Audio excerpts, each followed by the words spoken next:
Welcome to Believe It or Not, an interfaith Grand River program. I'm your host, August Edelman, and I'm joined today by Kamil Ahmed, who is living and organizing here in Waterloo and is a queer Muslim. Welcome Hi. to the show. Thanks so much for having me. This is fun. Yeah, thank you for being on. My pleasure.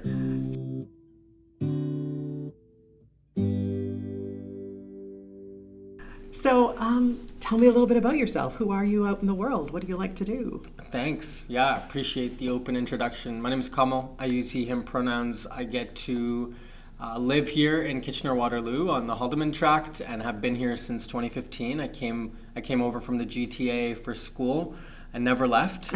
And I like to say that was because of, finding purpose, but also like navigating pain, and all of that is attached for me. And yeah, I identify with a variety of communities, including queer and Muslim, and I find that intersection amongst the many in my identity backpack is most complicated, complex, and fulfilling.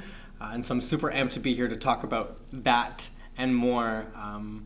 In my work, I work as a restorative justice practitioner at community justice initiatives, and so offering non-punitive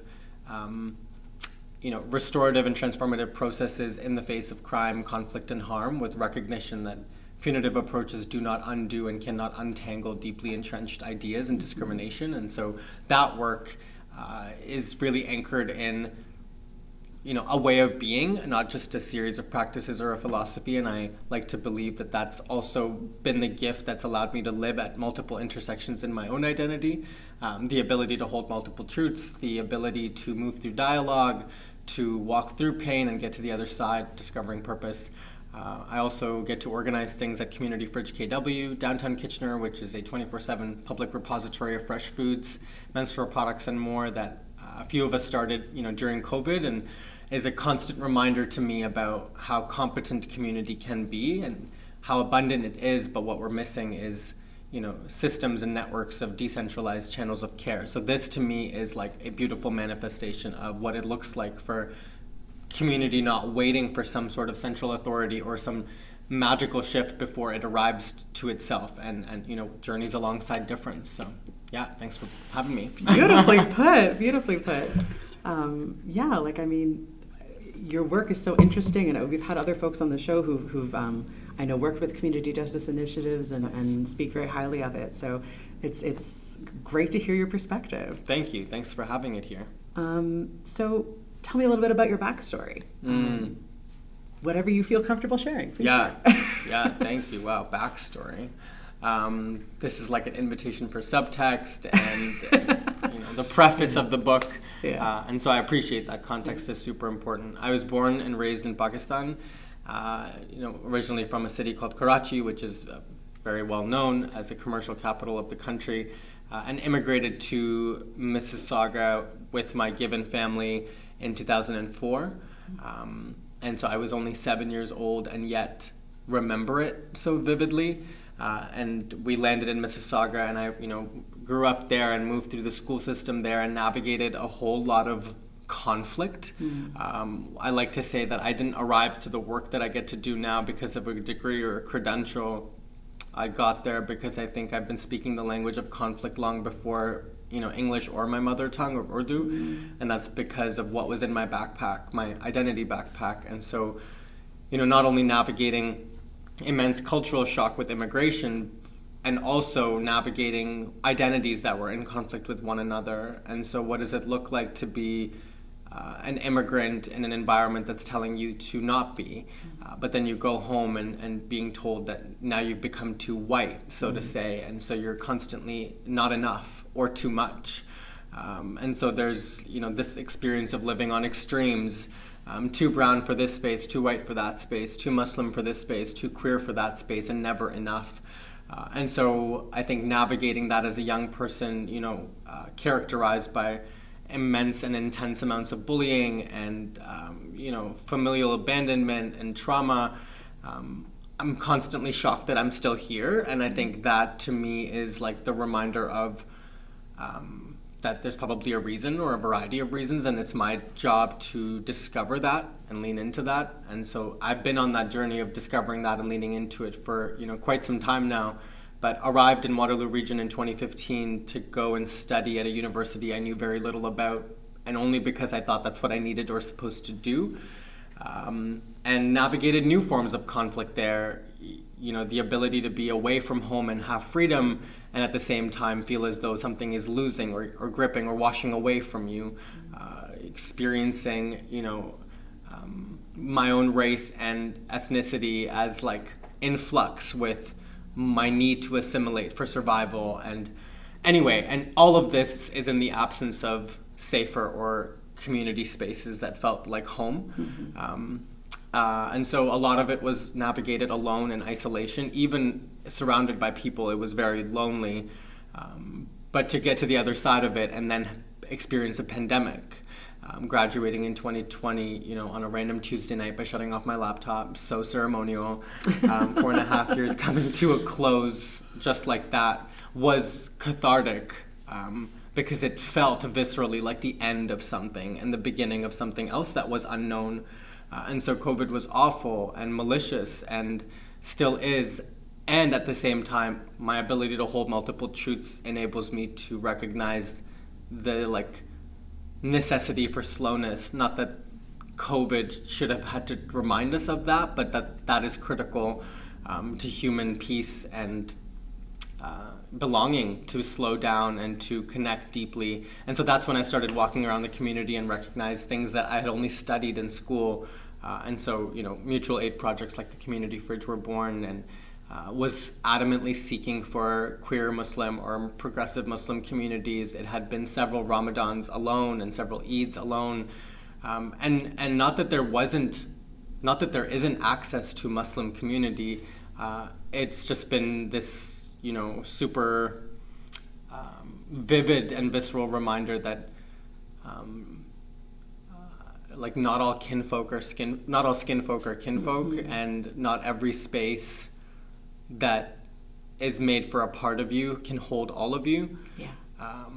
And so what does that leave us with in terms of our duty to ourselves and each other? Is it to carve out spaces that don't exist? Is it to redesign spaces that do? Unsure. The answer is still being discovered, and I think what remains as constant and important is the need for connection and community, and to feel as though we are not only accepted and tolerated in our fullness, but also loved for it. So I don't know what I just said, but I said lots of things. Very interesting. Thank you. No Thank problem. you for sharing Thank that. you for asking. So you've talked about sort of the challenge of those of us who have multiple identities and live at these intersections of sort of feeling like you don't get to be one thing everywhere. You have to be parts of yourself, and that can be very frustrating, dehumanizing, and just painful. Yeah. As a Muslim, are there parts of your faith that have sort of that you've kept at the core of you, even while dealing with difficulties interpersonally or in other ways? Yeah, that's a brilliant question, I think, because it speaks to what grounds this all, and what is foundational, and what is unmovable and shiftable, and what can be transformed, and what can't be. And I think the experience of leaving my faith and then returning to it was exactly what needed to happen for it to be a real relationship. Because primarily in the development of my faith, it was a script, and it was given to me without choice or without agency, and so it was not mine. It was somebody else's for me to live out. And so the relationship with my faith was superficial and fragile in its rootedness, and so I appreciate that you're asking about what roots it. And I think what has not shifted, even in my exit of the faith and then return to it, is this relationship with purpose and the faith's adamant teachings around ways of being. And so I have very vivid memories as a young person experiencing and hearing stories that were dark and violent and graphic of eternity and Judgment Day and hellfire, and those are significant sources of trauma because they were not delivered in the way that they are oriented to a love of the faith, but they were delivered to be afraid and to be fearful.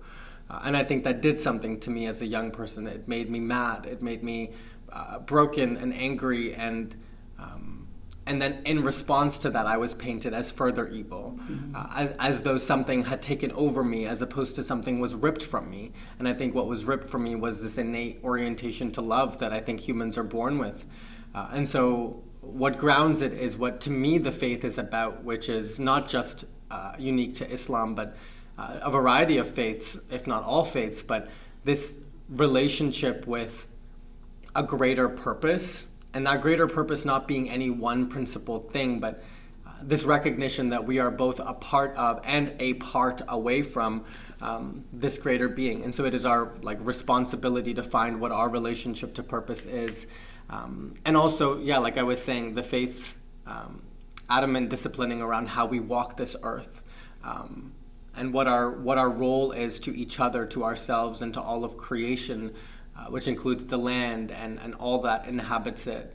And I remember this vivid story of, the Prophet Muhammad, peace be upon him, in our faith, who is a prolific figure and also at the same time not anything other than human, who is, sitting in the mosque at that time. And mind you, I'm butchering this telling of the story. I just remember the gist. But the companions of the Prophet tell the story in the way that the Prophet is sitting in the mosque around his companions, and a gentleman approaches into the mosque and urinates in the corner. And the companions are so quick to rush to want to stop him and to,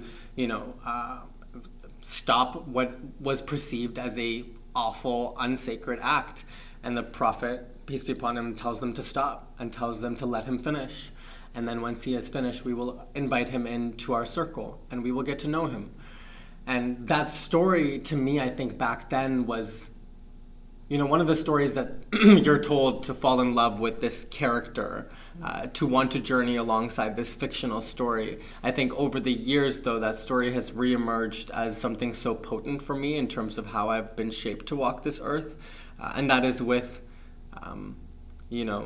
humility and knowing that there's more unknown to you than there is known to you, and that all of creation, regardless of their actions or behaviors or practices, you owe them, you have a duty to care for them, and that there is no relationship built by instilling fear. Mm-hmm. And so when the companions wanted to jump and stop this person from urinating, the Prophet reminds us that no, our orientation is one of love to creation, to all of it. And if we want to create a relationship with this person for no other reason, because besides we are responsible for that to them, then we must be gentle and we must be kind and we must remember that there's more unknown to us than there is known to us. So a long-winded way to say, I think what is foundational and centered in me around the faith and my relationship with it is to walk the earth with love and to remember that we are in relationship with all of creation, and so we have a duty to it. Mm-hmm. That's a really interesting story. Thank you for sharing that. No problem. Yeah. How has your faith and the sort of interplay of your identities in your faith either created community for you or not, or sort of affected that part of your life? Some of my first memories are in the mosque in the first few rows of prayer, and in classes with teachers that were, beloved in community, and sitting on laps of elders. And at the time, I think that was very romantic and was given to me as a gift that was being given to me, and my obligation was to receive it in all its fullness and not to question it. And I think very early days, I remember feeling as though, oh no, something isn't right. What is being given to me isn't landing the way it's supposed to. There's a disjuncture or a dissonance. There's a gap in me. Something is broken, because all of the instructions that were given to me were not compatible with who I am. And I'm speaking specifically to, a sexual orientation. But not just that. People think that is just a specific part of identity. I think it relates to every other part of your identity. It's not just about who you prefer or what gender or how you identify. It's also about how you walk this earth and how it relates to you or doesn't relate to you. So a long way to say that there was always conflict, and so there was always a superficial or artificial relationship with community. I was in spaces and yet felt so alone. I was surrounded by people and yet felt so different and othered. Tried my hardest to assimilate and meet these molds, and in that was breaking myself further. And it got to a point where it snapped, and I snapped. And my parents probably remember that as like the time of, where he was possessed or whatever it was. And to me, it was like, no, this is a young person who's been broken down so hard and has no way to find himself or find peace in all of this conflict, that he can't maintain a fake relationship with the faith and so community. And so I ran away in a lot of different ways. And then over the years of, remembering that amongst those hard memories, there are also moments of hope or possibility, moments of remembering what it felt like in brief, very small sparks to have a connection with a higher being and to be oriented to a way of being that felt resonant to me. And so gently, very, very slowly walk towards the faith again, but with different glasses and a lot of suspicion and skepticism. And I think that is what allowed me to actually understand the faith as opposed to just swallow it as it was given to me. And so remembering teachings that did resonate with me and other ones that I was suspicious if it was the teaching that didn't resonate or how it was delivered to me, and finding new knowledge, but also old knowledge and alternative perspectives and, a variety of interpretations that gave me things to work with. As opposed to this like one as-is pill. And so in the pursuit of that understanding, I have found other community. It's never easy. It's always lined with pain and always discovered as a result of stumbling. It's never been like just, aha, light emerges, shines down, and it tells you exactly what to do. But I think that in itself of like fumbling to something is also a higher power watching out for us and saying, you must learn this in a way that is felt and not just received. And so have been in communities that felt dangerous and violent and unsafe, but then remembered what that felt like to be able to look for its alternative. We don't know happiness without joy. We don't know safety without absence of safety. So in that way, it's been a gift to learn this way. And so now I get to have friends who are queer and Muslim, which is such a gift. And I get to have friends who are Muslim and not queer and yet recognize the struggle and can journey alongside me. I have friends who are not Muslim or queer and belong to a variety of other faiths that remind me once again of our connection to a greater purpose and how we should walk this earth, because that's common. I see that in you and I see that in everybody else that's involved in this project. So I think that's just so brilliant that that community is no longer a finite thing for me, that it's not this space I go to or this program that I attend or this like online group I'm part of or not part of. It is on every piece of land and can be found wherever I'm willing to look for it. Mm-hmm. This is something that I know I'm very interested in and passionate about, the way that so many queer youth are driven away from their sort of the faith traditions they're born into. Some find their way elsewhere, some find their way back, some don't, and that's okay. But it's such an interesting conversation to me.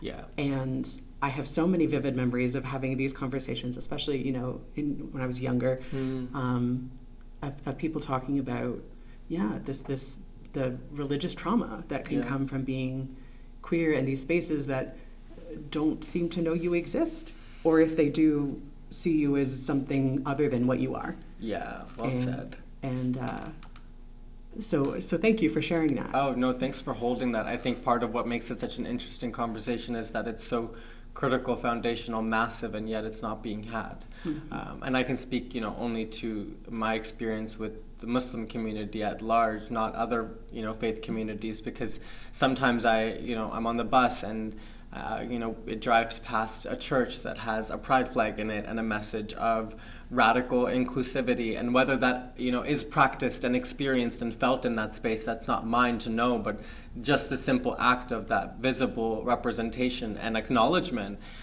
brings me to tears, because one, I'm so glad that that's visible, and two, younger me wonders what it might have been like to have seen that or experienced that in a mosque space. And still to this day, we are not seeing mosques show up in that way. At least in North America, or in my experience of Waterloo region or GTA. And so it makes me wonder how many of us are out there in silence. It took me years to get to a point where I could have this conversation on camera, and never did I think that this was the goal. This has become this side effect or the result of a journey. And so I know that there are so many kids out there, not just kids, but adults, older folks, parents, non-parents, who are still sitting there in silence, and it breaks my heart because I wonder what a simple sign like that might have done or might be able to do for our community. We've seen people and their lives. We've seen people strip themselves of community and be stripped of family, and it's so jarring that we would allow interpretations. I'll go out on a whim and say interpretations of a faith to violate what the faith was supposed to be all about, was to lead with love and to remember your greater purpose and your duty to one another. It's as if we stop caring about that duty the second that duty extends beyond our comfort. And it's like the companions were not comfortable when that gentleman was peeing in the mosque. It was in the discomfort that we were tested in our love and our orientation. So just breaks my heart. But so thank you for holding this space. So my next question is usually about challenges, and either a time your faith has helped you with a challenge or a time your faith has been a challenge. You sort of talked about that a lot. Is there anything you wanted to add to that, or we can just keep going, or whatever? Well, I appreciate the bringing back of times in which, because I think for so many of us who are burdened by aspects of our identity or have experienced burden in our identities, we find ourselves being really proficient and articulate about the disadvantageous parts of our identity and the ways in which we've been burdened. And very rarely do I actually sit with the ways in which even those very same burdened aspects have offered privilege. And if not privilege, then joy or advantage. And so thank you. And I'd love to talk about that. I think in a variety of ways, like experiencing the faith the way that I did, being born into it, being suffocated by it, leaving from it and coming back to it.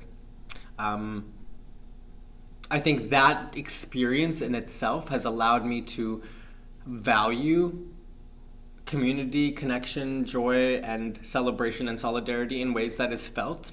And is not this ideal or abstract. It is like a felt knowing. It is a need and like a recognized one, because once again, it's only in the absence of something that you can experience its weight. And that's why we miss people when they're gone, right? Because that's when we feel it. And so it's in the absence of having community and then feeling what it felt like is like this relationship with joy, and pursuing that authentically and showing up for people in that way because you recognize its significance. And so I think that has been a huge advantage of my experience with the faith and my identity, that it's gifted me with a knowing and a feeling.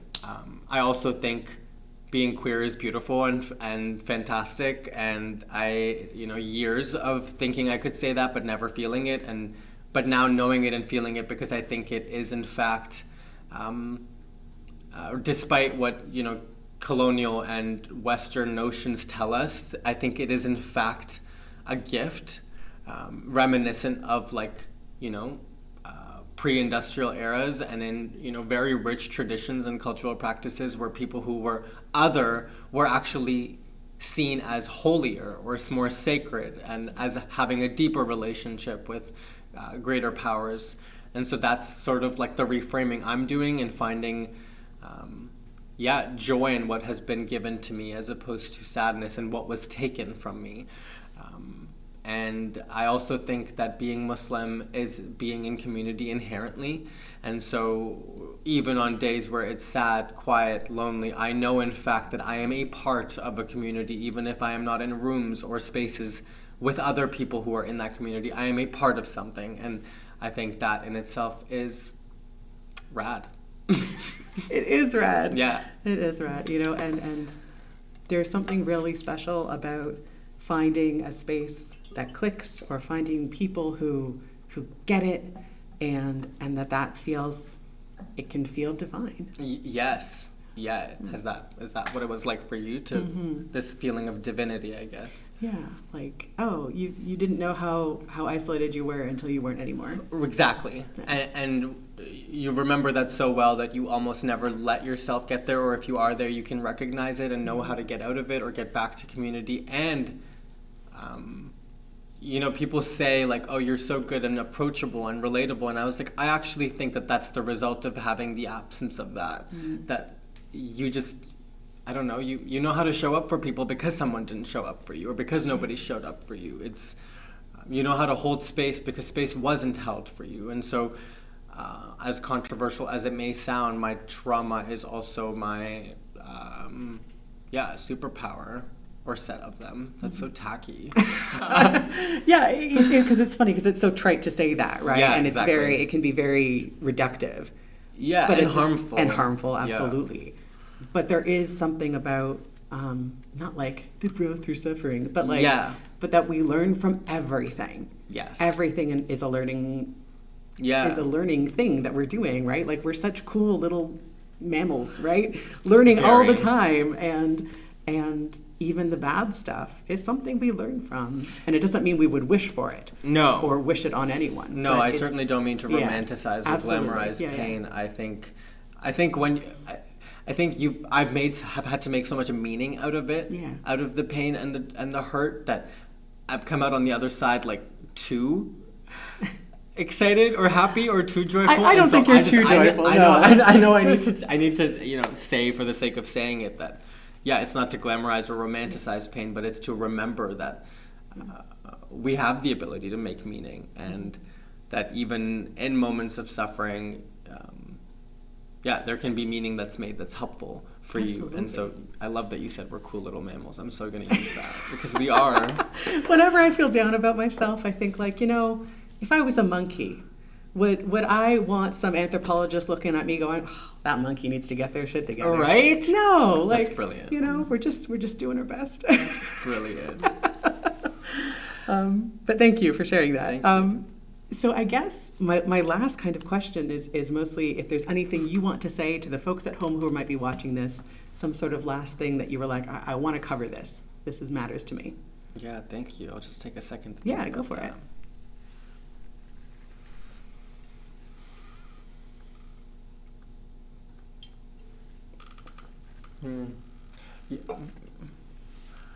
Yeah, there's so much, and I think I'll just say a couple things. And I think the first one being that to lead with love does not mean that you lead with love only when it is comfortable or known for you or familiar for you. But to lead with love is to lead with love even in darkness and unknown and where it's foreign and maybe difficult. And that's why we say leading with love. Because regardless of what lays ahead, you are going to navigate with that knowing and that compass, I guess. And so that is primarily for people out there that may be in silence, looking at themselves and leading with fear, leading with darkness that was thrust onto them. And so not to say that you can just overnight change how you are walking through this earth, because that's not how it works, but to remember that that you are loved, and you are loved by the ways in which you lead with love as well, and to caretakers and parents. Like when I get to meet with Muslim parents who are struggling with their queer child or queer nephew or whatever it is, I think something that I naturally comes out of my mouth is "you better love," and that's because I know what's at stake, and also what's possible if they lead with that, even without a felt knowing of what it can do. To lead with it regardless of if you know it'll get you where you want to go, because there is no goal, there's no end destination, there is only to lead with love. And I think the other thing that I would say to people, especially as an organizer and someone who finds themselves in a lot of advocacy and activist spaces, is I have to remind myself on a daily basis that as part of being a part of a greater purpose is to be a part of a greater timeline. And so especially as young people, we have been made to experience the world as urgent and have been made to feel as though change must be rapid. And we embody that ourselves. We demand it in ourselves if something isn't going right. If we aren't leading with love, we need to just change it. And if something isn't going right, it has to happen overnight. And that's the symptom of the ways in which we were raised and conditioned, not just a natural way of being. And so what I'm trying to say is that remember that I am on the shoulders of great ancestors, and that we will be the shoulders of ancestors to come. And so we are a part of a history, a part of a story. And so play your part, but also remember that your part isn't the only one to be played. And so in that, there is some peace in knowing that your showing up every day is more than enough. That is exactly what you're supposed to be doing. There is no more. There is no, I need to be responsible for systems change. You are part of systems change in the ways that you are showing up and doing your part every day. And I guess finally, to hold the harder parts of your identity even closer. Because I think, to me, that is where magic happens. And I've always said this, but it is because of pain that I found my purpose, and it is because my relationship with the conflict in my identities that I've been able to find peace.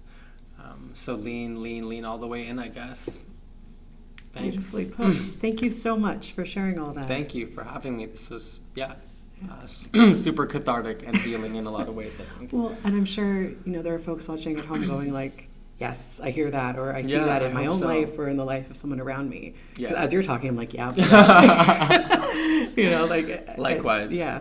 Likewise. So, thank you so much. Thank you. And thank you for joining us on Believe It or Not. We'll see you next time.